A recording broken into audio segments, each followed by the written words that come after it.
Welcome to Jesus Christ, the same yesterday, today, and forever. Sermon by Jonathan Edwards, Part 2 of 2, on Words of Wisdom. Jonathan Edwards was an acknowledged American philosophical theologian, born in 1703 into the family of notable Congregational ministers in Connecticut. In 1716, at the near age of 13, Edwards entered Yale University, where he became fascinated by the works of John Locke and Isaac Newton, and also took a keen interest in natural and mental philosophy. Jonathan Edwards' grandfather, Solomon Stoddard, also known as the Pope of Connecticut River Valley, was a prominent pastor of the Congregationalist Church in Northampton, Massachusetts. The young theologian succeeded him in 1725. Mr. Edwards had a big impact during the period of the Great Awakening in America, or the Evangelical Revival, which was a series of Christian revivals that took place in the British American colonies and Europe. Jonathan Edwards wrote sermons and theological treatises that emphasizes the absolute sovereignty as well as beauty and holiness of God. He contemplated on the divine virtues as an imitation of the loveliness and benevolence of the Creator. According to the American philosopher, happiness comes from contemplating on God's creation and redemption, and true virtue is defined by benevolence toward God and all beings, and not so much by self-love, love for family, or nation. Today, Jonathan Edwards' life and works are being studied as a source combining religious intensity, intellectual thoroughness, and moral zest, with the belief that love is the source of all religions and faiths and is essential to our existence.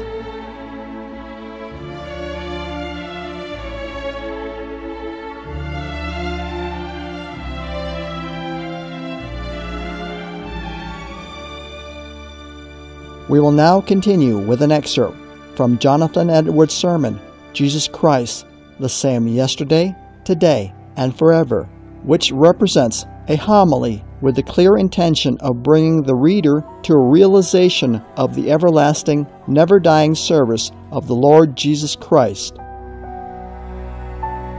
Christ, with His unchanging and unconditional love, will be our forever welcoming shore of salvation from the wild and unpredictable sea of earthly suffering. As He welcomes those who believe in Him, it is His delight to save all sinners too. And His power to do so is the same today as it has always been.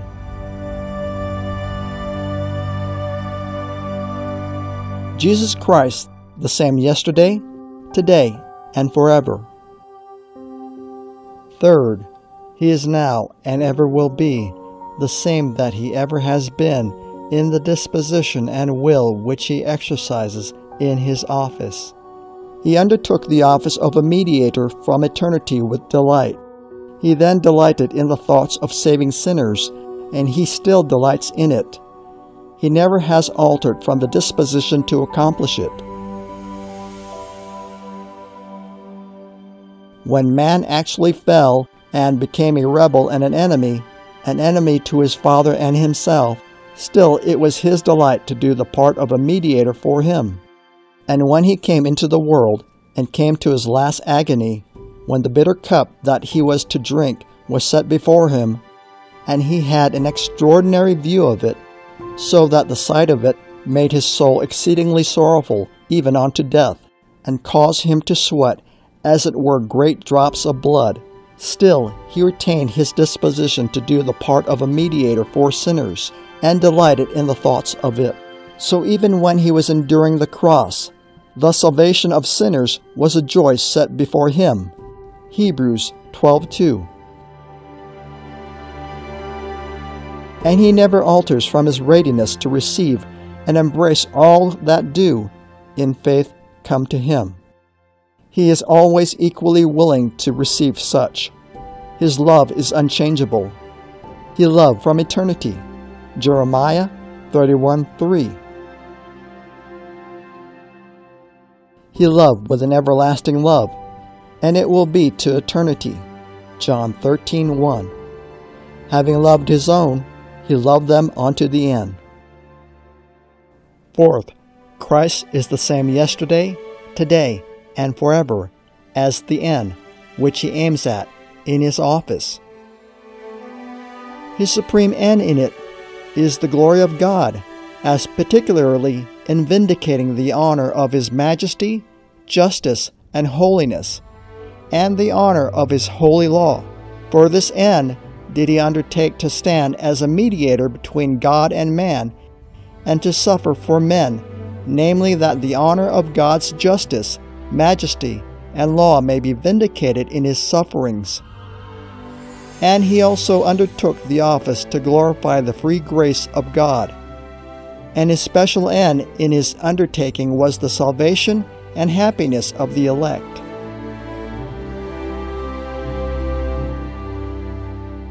These two ends he has in his eye in all parts of the work of his office, and these two ends he unchangeably aims at.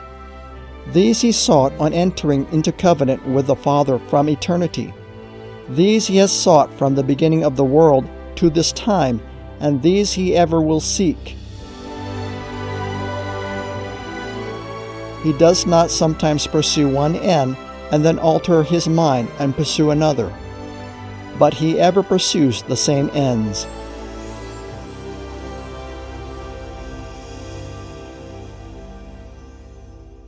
Fifth, Christ ever acts by the same rules in the execution of his mediatorial office. The rules that Christ acts by in the execution of his office are contained in a twofold covenant. 1. The covenant of redemption, or the eternal covenant that was between the Father and the Son, wherein Christ undertook to stand as mediator with fallen man, and was appointed thereto of the Father. In that covenant, all things concerning Christ's execution of his mediatorial office were agreed between Christ and his Father, and established by them. And this covenant or eternal agreement is the highest rule that Christ acts by in his office. And it is a rule that he never in the least departs from. He never does anything more or less than is contained in that eternal covenant. Christ does the work that God gave him to do in that covenant, and no other. He saves those and those only that the Father gave him in that covenant to save, and he brings them to such a degree of happiness as was therein agreed. To this rule, Christ is unchangeable in his regard. It stands good with Christ in every article of it, yesterday, today, and forever. 2. Another covenant that Christ has regard to in the execution of his mediatorial office is that covenant of grace which God established with man. Though indeed this be less properly the rule by which Christ acts as mediator than the covenant of redemption, yet it may be called a rule. God does, as it were, make his promises which he makes to his creatures his rule to act by. That is, all his actions are in an exact conformity to his promises, and he never departs in the least degree from them, as is the case with men with regard to what they make the rule of their actions. God's promises are consequent on his purposes and are no other than the expressions of them, and the covenant of grace is not essentially different from the covenant of redemption. It is but an expression of it. It is only that covenant of redemption partly revealed to mankind for their encouragement, faith, and comfort. And therefore, the fact that Christ never departs from the covenant of redemption infers that he will never depart from the covenant of grace. For all that was promised to men in the covenant of grace was agreed on between the Father and the Son in the covenant of redemption. However, there is one thing wherein Christ's unchangeableness in his office appears, that he never departs from the promises that he has made to man. There is the same covenant of grace in all ages of the world. The covenant is not essentially different now from what it was under the Old Testament and even before the flood, and it always will remain the same. It is therefore called an everlasting covenant. Isaiah 55:3.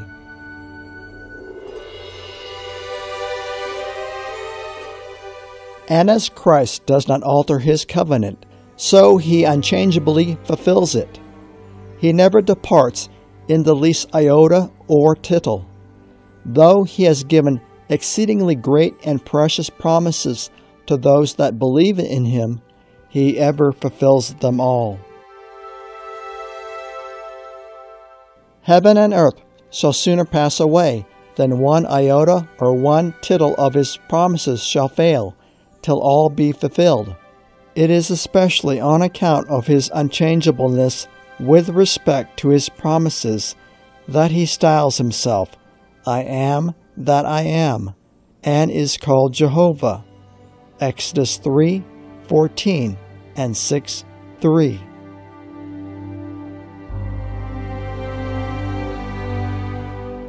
Sixth, he is in many respects unchangeable in the acts which he exercises in his office. He is unchangeable in his acceptance of those that believe in him and never will reject them. And he is unchangeable in his complacency and delight in them. He is unchangeable in his intercession. He ever lives to make intercession. Hebrews 7:25.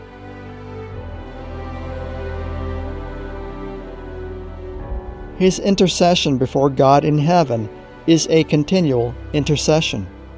It is a constant presentation of his will before the Father for the salvation and happiness of those that are his in the virtue of his blood. And as Christ is unchangeable in his intercession, so he is unchangeable in upholding and preserving those that are his, and ordering all things for their good, until they are brought to his heavenly glory. He is constant and unchangeable in taking care of them in all respects, and will hereafter receive them to a constant and unchangeable enjoyment of himself.